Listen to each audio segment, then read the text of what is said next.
Mamaya tingnan ko, binibideo ko pa. Mahina kasi ang net sa amin kaya bumaba na ako sa dagat. Sabi ni ring caretaker sa may-ari ng beach na to, libre. Libre akong pumasok. Tingnan ko pa ho. Ayun ang caretaker ng beach.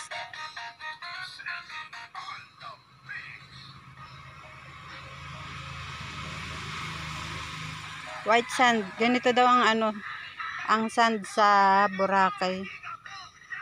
White sand din. Malaking bato.